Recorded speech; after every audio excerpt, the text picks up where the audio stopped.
हाय दोस्तों, आज के इस वीडियो में हम राइट हैंड थंब रूल के बारे में पढ़ने वाले हैं। राइट हैंड थंब रूल का क्या मतलब होता है, किस तरीके से हम राइट हैंड थंब रूल को समझ सकते हैं। अगर हम राइट हैंड थंब रूल की बात करें तो सबसे पहले हम जान लेते हैं राइट हैंड थंब रूल का यूज़ क्या होता है, आखिर इस रूल का हम कहाँ पर यूज़ करते हैं। अगर हम राइट हैंड थंब रूल की बात करें, ठीक है, हमने पिछले वीडियो में पढ़ा हुआ था कि पर्टिकुलर जब एक स्ट्रेट वायर के थ्रू करंट फ्लो करता है तो उस वायर के चारों तरफ मैग्नेटिक फील्ड प्रोड्यूस होता है। ठीक है, जब एक स्ट्रेट वायर के थ्रू करंट फ्लो करता है तो उस वायर के चारों तरफ मैग्नेटिक फील्ड प्रोड्यूस होता है और वो मैग्नेटिक फील्ड का जो नेचर होता है आपका सर्कुलर होता है। अगर हम बात करें ये पर्टिकुलर हमारा वायर है,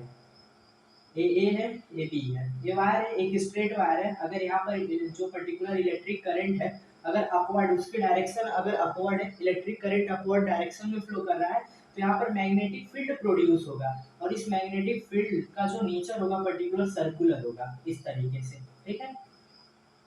इस तरीके से होगा कि मैग्नेटिक फील्ड प्रोड्यूस होगा और मैग्नेटिक फील्ड का जो नेचर होगा आपका सर्कुलर होगा, या फिर आप कह सकते हो कि जो मैग्नेटिक फील्ड का जो पैटर्न होगा वो आपका कॉन्सेंट्रिक सर्किल होगा जिसका सेंटर आपका वायर पे लाई करेगा। तो इस तरीके का पैटर्न बनता है जब एक स्ट्रेट वायर के थ्रू करंट फ्लो करता है अपवर्ड डायरेक्शन में। अब अगर हम राइट हैंड थंब रूल की बात करें तो इसका यूज क्या होता है, तो इसका use right hand thumb rule का यूज मेनली हम यहाँ पर जो पर्टिकुलर मैग्नेटिक फील्ड का फॉर्मेशन हो रहा है इस मैग्नेटिक फील्ड के डायरेक्शन को फाइंड आउट करने के लिए हम राइट हैंड थंब रूल का यूज करते हैं। अब अगर हम बात करें पर्टिकुलर इस मैग्नेटिक फील्ड की, इसका डायरेक्शन क्या होगा, ऊपर भी हो सकता है इसका डायरेक्शन, डाउनवर्ड भी हो सकता है, इस साइड भी हो सकता है आपका, इसका डायरेक्शन इस साइड भी हो सकता है। तो जो मैग्नेटिक फील्ड होता है उसका डायरेक्शन किस साइड होगा, डायरेक्शन को फाइंड आउट करने के लिए हम राइट हैंड थंब रूल का यूज करते हैं। तो राइट हैंड थंब रूल का यूज कहाँ पर होता है, मेनली जब एक स्ट्रेट वायर के थ्रू करंट फ्लो करता है तो उस स्ट्रेट वायर के चारों तरफ मैग्नेटिक फील्ड प्रोड्यूस होते हैं जो सर्कुलर होते हैं नेचर में। ठीक है, तो उस मैग्नेटिक फील्ड के डायरेक्शन को फाइंड आउट करने के लिए हम राइट हैंड थंब रूल का यूज करते हैं। ठीक है, तो इसका यूज हमने पता कर लिया, इसके यूज के बारे में हमने पढ़ लिया। अब अगर हम राइट हैंड थंब रूल की मीनिंग को बारे में बात करें, इसका क्या मतलब होता है, तो जो राइट हैंड थंब रूल का मीनिंग होता है, इसका मीनिंग आपका पर्टिकुलर होता है, इसे हम डिफाइन कर सकते हैं। Imagine imagine you are holding a current carrying wire in your right hand such that your thumb point direction of electric current, then the direction in which your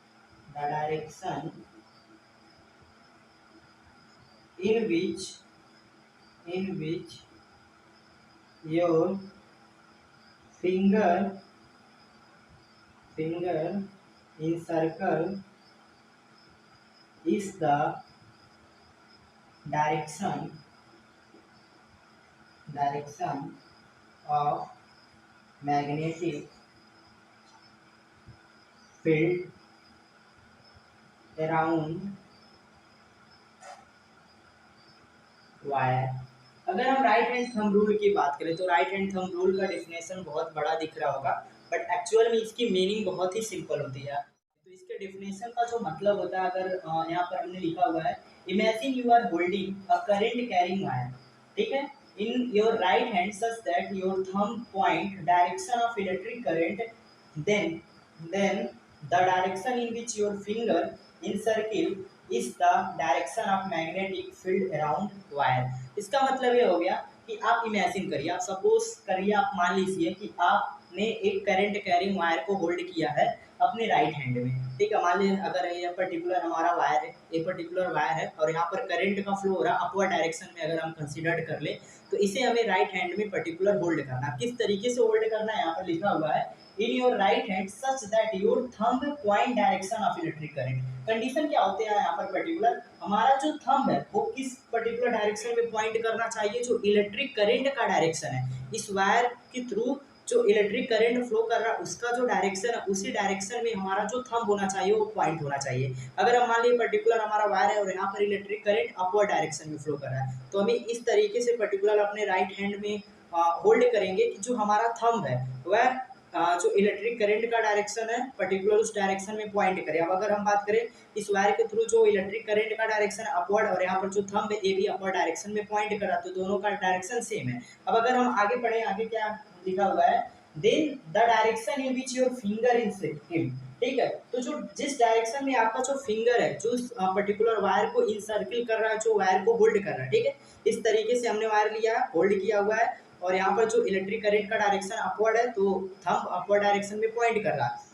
अब अगर हम बात करें यहाँ पर जो पर्टिकुलर हमारा जो फिंगर है जो इस वायर को इंसर्कल कर रहा है, जो होल्ड कर रहा है, इसकी जो डायरेक्शन होगी पर्टिकुलर जो जिस डायरेक्शन में आपका फिंगर इंसर्कल कर रहा है वायर का, उसका जो डायरेक्शन आपका होगा मैग्नेटिक फील्ड, जो वायर के अराउंड मैग्नेटिक फील्ड होगा उसके डायरेक्शन को आपको बताने का काम करेगा। अब इसको हम एक पर्टिकुलर शॉर्ट टर्म में समझते हैं। इसका मतलब क्या होगा, अगर ये आपका एक पर्टिकुलर वायर है, ठीक है, और यहाँ पर करंट फ्लो कर रहा है अपवर्ड डायरेक्शन में, तो हम इसे राइट हैंड में पर्टिकुलर इस तरीके से होल्ड करेंगे कि जो हमारा थंब है वह डायरेक्शन ऑफ इलेक्ट्रिक करंट के डायरेक्शन को पर्टिकुलर पॉइंट करे। तो यहाँ पर इलेक्ट्रिक करंट का डायरेक्शन अपवर्ड था और अगर हम थंब की बात करें तो इसकी जो डायरेक्शन आपका अपवर्ड है, ठीक है। अब जिस डायरेक्शन में हमारा जो फिंगर है जो इस वायर को होल्ड कर रहा है, जिस वायर को इनसर्कल कर रहा है, ठीक है, अगर हम बात करें यहाँ पर आपको दिख रहा है तो इस डायरेक्शन में हम जो हमारा फिंगर है इस वायर को होल्ड कर रहा है, तो ये जो डायरेक्शन होगा आपका मैग्नेटिक फील्ड का डायरेक्शन होगा। अगर हम बात करें इस वायर में करंट अगर डाउनवर्ड फ्लो कर रहा है, करंट नीचे की तरफ फ्लो कर रहा है,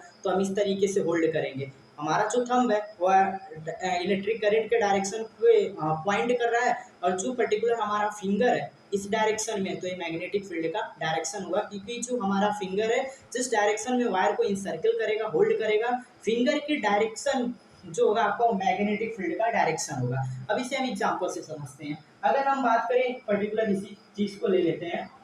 यहाँ पर एक स्ट्रेट वायर हमने लिया हुआ है ए एंड बी, और यहाँ पर अगर हम करंट की बात करें तो करंट अपवर्ड डायरेक्शन में फ्लो कर रहा है, करंट का डायरेक्शन क्या है, अपवर्ड है, ठीक है। अब यहाँ पे जो मैग्नेटिक फील्ड प्रोड्यूस हो रहा है जो नेचर में पर्टिकुलर सर्कुलर है आपके, तो इस मैग्नेटिक फील्ड का डायरेक्शन क्या होगा, तो अगर हम बात करें यहाँ पर अगर हम राइट हैंड थंब रूल को अप्लाई करते हैं यहाँ पर, तो जो डायरेक्शन है पर्टिकुलर आपका करंट का अपवर्ड है, ठीक है। तो इस तरीके से ये पर्टिकुलर अगर ये वायर होता है ए बी, अगर ए है बी है तो जो इलेक्ट्रिक करंट का डायरेक्शन है अपवर्ड, तो हम इस तरीके से पर्टिकुलर इसे होल्ड करेंगे अपने राइट हैंड में। और अगर हम बात करें तो थंब हमारा पॉइंट कर रहा है इलेक्ट्रिक करंट के डायरेक्शन को। अब जिस डायरेक्शन में हमारा जो पर्टिकुलर फिंगर है, जिस डायरेक्शन में फिंगर है उस पर्टिकुलर वायर को होल्ड कर रहा है, इंसर्कल कर रहा है, वो आपका मैग्नेटिक फील्ड का डायरेक्शन होगा, ठीक है। तो यहाँ पर पर्टिकुलर अपवर्ड, तो इस तरीके से होल्ड करेंगे तो इस साइड में ये पर्टिकुलर डायरेक्शन आपका ये होगा मैग्नेटिक फील्ड का। अगर इस वायर के थ्रू इलेक्ट्रिक करंट का फ्लो अपवर्ड डायरेक्शन में हो रहा है, तो जो मैग्नेटिक फील्ड का डायरेक्शन होगा आपका एंटी क्लॉकवाइज होगा, जो मैग्नेटिक फील्ड का डायरेक्शन होगा एंटी क्लॉकवाइज होगा। अगर इसी वायर के थ्रू पर्टिकुलर आपका जो इलेक्ट्रिक करंट है अगर डाउनवर्ड फ्लो करे, ठीक है, डाउनवर्ड डायरेक्शन में फ्लो करेगा, तो यहाँ से मैग्नेटिक फील्ड का डायरेक्शन क्या होगा, तो हम इस तरीके से होल्ड करेंगे। Wire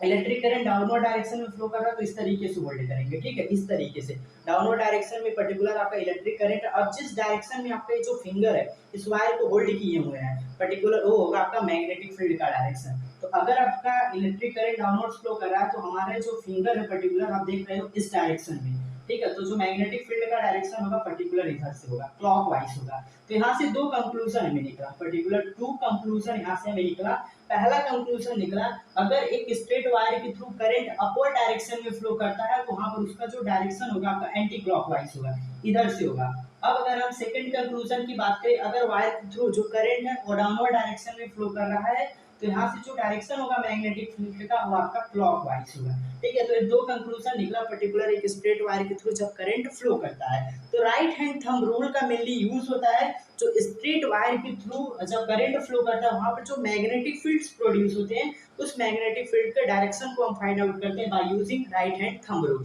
right hand thumb rule का क्या मतलब होता है इसके बारे में हमने समझा पर्टिकुलर अच्छे से, और किस तरीके से इसे हम अप्लाई करते हैं यहाँ with the help of example हमने अच्छे से पढ़ा।